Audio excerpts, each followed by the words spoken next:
we're live at the Pro-Police Rally, Colorado. Let me show you where your camera is. I have it over there. I put it over there. Yeah. Thanks, Larry.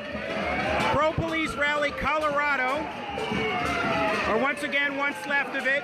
As Randy Corporon was saying, the police didn't do anything until now, unfortunately.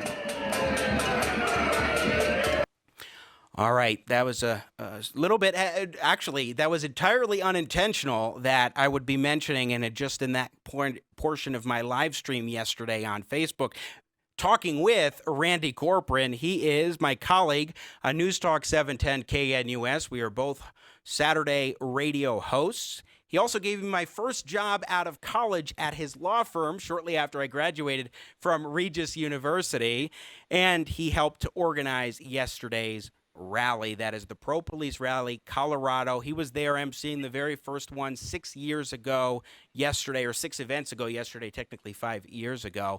And by the way, there's also one that happens annually in Douglas County. Randy, my friend, welcome to Jimmy at the Crossroads. Thank you, Jimmy. It's a pleasure to be on for the first time. It is good to have you here, and I'm sure we'll have you back, especially with so much that Colorado is looking at right now in terms of the political dynamics and so many other things. But you were an organizer of this rally. You were there from start to finish. You've been there from day one of the first event 5 years ago yesterday. This was not the kind of peaceful celebration that we normally have. What happened, Randy, from your vantage point? Well, it's a really good point that you make, that because there was so much pushback from the Denver police chief and others, Back the Blue rally folks, were saying, don't do it, don't go down there, dangerous, it's the wrong time. And we really thought about that. You know, the chief of police told us we were going to put the police officers at risk, didn't say anything about the participants being at risk or how he was going to help us be safe down there. But the more we thought about it,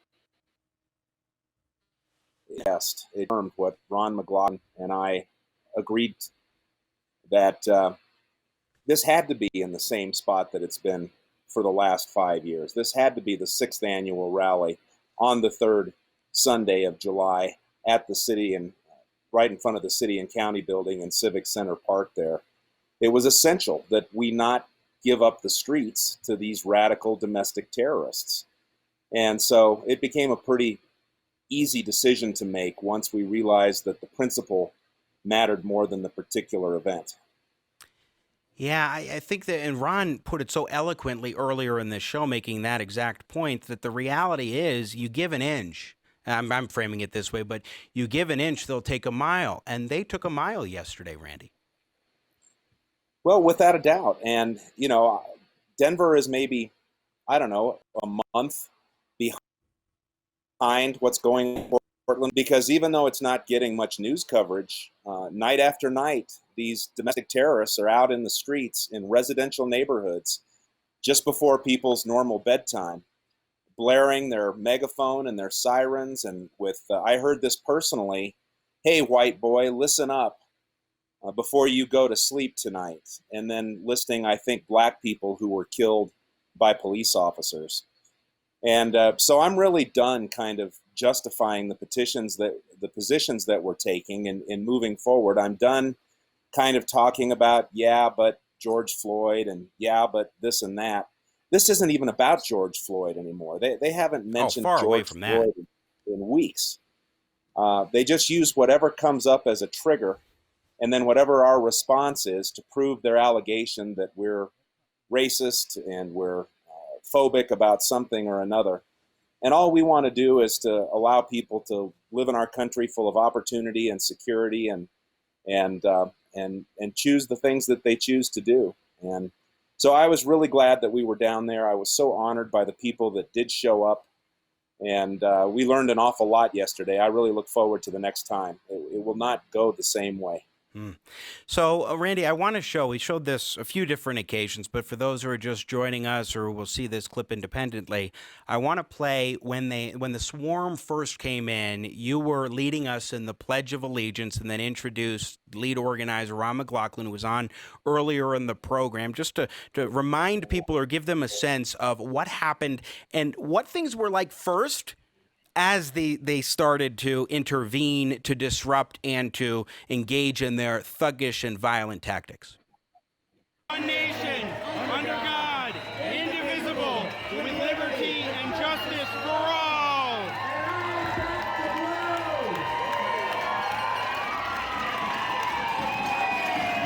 This is all they can do. They cannot let you speak.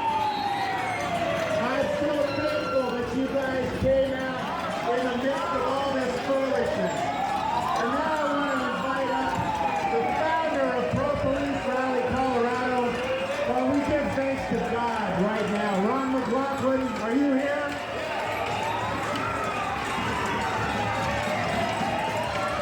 I want to thank each and every one of you for coming out today. We do have a First Amendment right. We are allowed to say what we want to say in this country. So say what you have to say. But we will start this thing off in a moment of prayer. And it's time for us to have an invocation for dear Lord. Please and thank you so much for that. And then things just got hairy from there. But Randy Corporon, you said, just as you were about to bring Ron up to the stage, this is all they can do. They cannot let you speak. I think that was well said. Yeah. Well, it's true. And, from that very point forward, they were violating state and local ordinances, state laws against disrupting a lawful assembly, disturbing the peace, making obnoxious noises, throwing projectiles. The police had every ability to bring that thing under control from that very moment forward. And in fact, they should have never let them get that close. When I was pushing the Denver police woman who was in charge, I guess, of at least one of the crews that was there, she said, well, they have a right to speak too. They have a First Amendment. And that's just a lie. That is a lie of the left, that anything that they were doing at that particular moment and from that moment forward had anything to do with their First Amendment rights. That was law breaking. And it really hurts me that the Denver police, the very brave, very professional people that were on the ground, had their hands tied behind their back by their leadership, because I got winks and nods and side comments. I know that they appreciated that we waded down there into the belly of the beast, but I don't believe there was anything that they were allowed to do that could have had that turn out any differently yesterday. In terms of what the police should have done, what exactly do you think, Randy Corporon, that the police chief should have allowed to happen in terms of preventing? Should they have put up barriers? How could they determine who was welcome to this assembly versus who was not? What kind of factors do you think should have been considered going into there? Some practical things you would like to see different. We have the roadmap because Michelle Malkin and I got together and put together rallies to stand with the ICE facility and the men and women of ICE in Aurora. And the first rally we did was a very small version of what you were showing today on your show and what happened yesterday. And when that happened, we called out the police. We made Colorado open record requests and embarrassed them. But to their credit, they invited us in. And when we learned that Antifa and others were marching on that facility last September 21st, we planned a counter protest, a rally in support of ICE, a stand with ICE. And the police did everything right. They brought in the protesters and us ralliers from different areas. They kept us entirely separate. They allowed the police officers to act if they were needed and had police protection there in adequate numbers. And it went off without a hitch. And the Denver police, I kept imploring them, separate us, put up a line. And instead what they did is they let everybody in, right into our midst, right onto our stage, and then they came around on the outside and watched. And it was pathetic. But in response to people who were criticizing the police last night on Twitter, I tweeted out that this was not a blue problem. This was a brass problem. I think that's true. And I I totally think that what happened yesterday was a failure of leadership at the top, and that is abundantly clear. Randy Corporon, again, was one of the organizers of yesterday's pro-police rally, Colorado, that happened at Civic Center Park in downtown Denver. And I was at that ICE rally last September, and everything went smoothly. There was a separation. I didn't know that that was a point of reference for you here, but now that makes perfect sense. It was done so well. Yet I think that the problem here, Randy, is that the leadership in Denver just doesn't want to do anything to address these people, which is why the Capitol has a fence around it. We still have all sorts of graffiti markings, statues not put back into place, and we have a Policeville tent city right outside the state capitol. It starts in the governor's mansion and is going down to then the mayor of Denver, to the chief of police, who then is tying the hands of his officers. Yeah, it's not a lack of leadership, because I believe it's very intentional. And we see it in other radical left Democrat country. They are allowing these things to happen. If you were to empower the police, you don't need the feds to come in. The only reason the feds got sent into Portland is because they're refusing to empower their local police to take care of this problem. And it could be stopped in an evening, Jimmy, if people were arrested, if appropriate force was permitted, and it was made clear to everybody that you will not own our streets any longer. Yeah, and once again, I want to show one more clip here. This is cut 3. If Nathan Matush, if you can pull this up, please. We've been showing this a few different times. This was an example of the kind of violence that was going on in terms of the direct attacks and the different threats. And by the way, in terms of the way in which they went about this, we were talking with Samantha Koch earlier. She's a state house candidate, and she was saying, you might have saw when she was on, she was saying that she showed up after these so-called protesters, these thugs, had surrounded the place and was absolutely confused. Was I in the right place? And then proceeded to be threatened herself. But here's just a snippet of some of the violence that went on. The band was trying to play a little Folsom Prison Blues. And there you go. That was the first occasion I saw where you had a scuffle, at a minimum, if you want to call it that. But Randy, this is just... Jimmy, it was a skinny little lizard that slithered in there and kicked at the drum set, actually, knocked over the drum set. Right. And so there had been a little bit of rough handling prior to that, and there was a great deal of it. You probably saw Michelle Malkin had some great video from the stage. There was one Antifa woman clad in all black who whipped out one of those expanding batons and snapped it into place and had it at the ready. And when we saw that, there were folks that were looking out for Michelle, and of course we whisked her out of there, thanks to Patrick Neville and DCF Guns in Castle Rock, Colorado, who provided security for her. But for the most part, these are just out of control, angry, furious, brat, basement-dwelling college kids who have not been stopped in this activity. Right. They're not organized. They were the bit of fisticuffs that I was involved in. These weren't trained fighters or anything else. But nobody has stood up to them, certainly not law enforcement. And Jimmy, as they were coming over from across at the Capitol side, and the police warned us that they're coming, I said, okay, well, come on down. Are you guys going to go ahead and set up a perimeter? I've seen this game before, and I know how it works. And they had no intention of stopping them from completely taking over the venue. Right. And the only reason they got it is because we're significantly outnumbered. Yeah. Had we had an equal number of folks, they wouldn't have gotten that far. Now, there were people who were trying to dissuade folks from coming.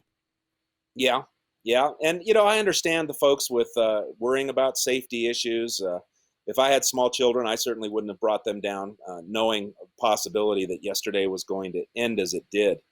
But what bothered me is people who are actually supporters of the police, active social media supporters. It's great, we're trying to dissuade folks from coming to our rally and instead saying things like, I'm going to put a blue light bulb in my porch. Here's the email list for all of our state legislators. All of those things are incredibly important, but we're at a tipping point now, and we cannot allow them to take any more ground. And, I was born in Denver. My heart still lives in my tragically destroyed city right now, and I'm not giving it up. Randy Corporon, just a final point I want to raise that I've been raising with all of our guests today for a final thought from you. I think that what they have done and repeatedly been able to get away with demonstrates that they will continue to do this until they are stopped. They are only brazen because they feel empowered. I mean, these were people who were making all sorts of sounds. I mean, those were not police sirens that you were hearing. That was them making noises. It was pots and pans, and they were blowing bubbles, which I thought, and I made this comment on my Facebook live stream, I said, these are petulant children, and you can see the proof when they're blowing bubbles while at the same time violently disrupting a peaceful gathering that once again has been going on in Civic Center Park now for 6 different occasions, Randy Corporon. Well, there's no question. And I didn't see your segment with Ron McLaughlin, but as you know, he was hit with a megaphone and hit with a skateboard, it looks like. Yeah, let's put up a picture I again. confronted one kid up there on the stage with the skateboard and literally just dared him to lift it off the floor. I mean, I was so amped up at that moment, and he wisely chose not to. But they came knowing that they could get away with hitting people, with throwing things. Even when we agreed to leave, Jimmy, we had a bunch of motorcycles in there, and they said, we're going to make a line for you, but we're not going to do it until you're all ready to go, so you can all just get out there at the same time. So I got everybody by their bikes, got my wife on the back of mine, said we're ready to go. They made this line, and this line was so narrow, so close to the sitting area, and then some of the brick walls leading in and out of the amphitheater, that we could barely ride out of there. And the cops the domestic terrorists were right on top of the cop, right on top of. They were able to spit on us, throw things, and hit at us through the cops. And so these police officers knew how to stop this. They had to have specific directions that told them that they could not. And these domestic terrorists, these petulant children know it, and that's why they continue to have their tantrums. And as your prior guest said, if the police don't stop it, I know the citizens of America are going to.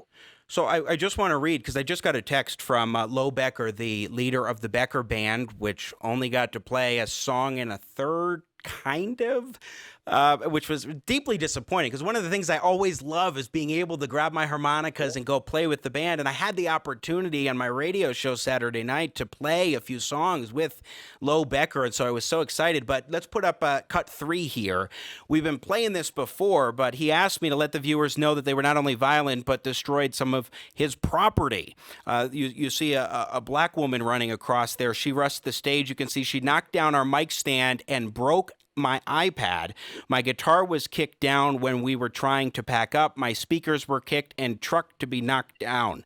So he's making the point, look, yes, there was a physical violence, but also property damage from musicians who were just trying to perform music. I heard a guy say he didn't like the music was terrible. Okay, so you don't do this kind of, I'm going to stop myself there and let you have a final word, Randy Corporon.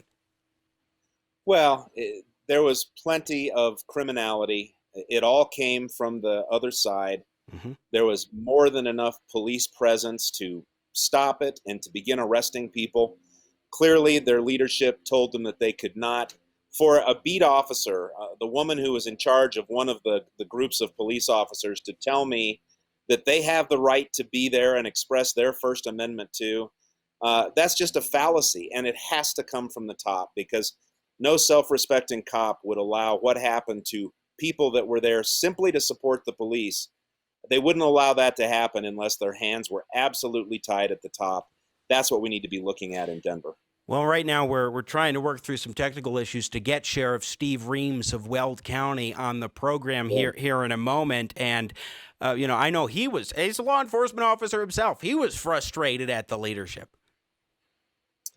Oh, yeah. Well, Steve is one of my go-to guys when it comes to setting up events and getting feedback. He knows a lot of these police officers and the different police agencies, and I was so grateful that he came all the way down from Greeley to stand with us, as he did during the Stand with ICE period back in September of last year. And it was a real reassuring thing to know that he was there. People that were ready to, take care of business. The police asked us to let them do their job. We did, and they did not. And we just won't make that mistake again. All right, Randy Corporon, colleague on 710 KNUS, co-organizer of yesterday's rally. And I didn't mention this before. I mean, I guess I did allude to when I mentioned you gave me my first job out of college, an attorney in Denver, Colorado. So great to have you on today. Thanks for joining us to break this down. It was a travesty what happened, but a big lesson we learned. Absolutely. And I'm so glad the story's getting national attention. I think we're going to be on Hannity tonight to talk about it. All right. Randy Corporon, everybody joining us here on Jimmy at the Crossroads. Again, a co-organizer of yesterday's pro-police rally, Colorado. Thanks for watching this clip from Jimmy at the Crossroads. You do not want to miss a minute of engaging, intelligent talk.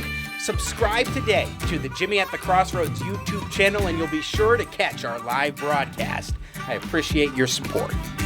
I got Jimmy at the crossroads, making sense out of no sense.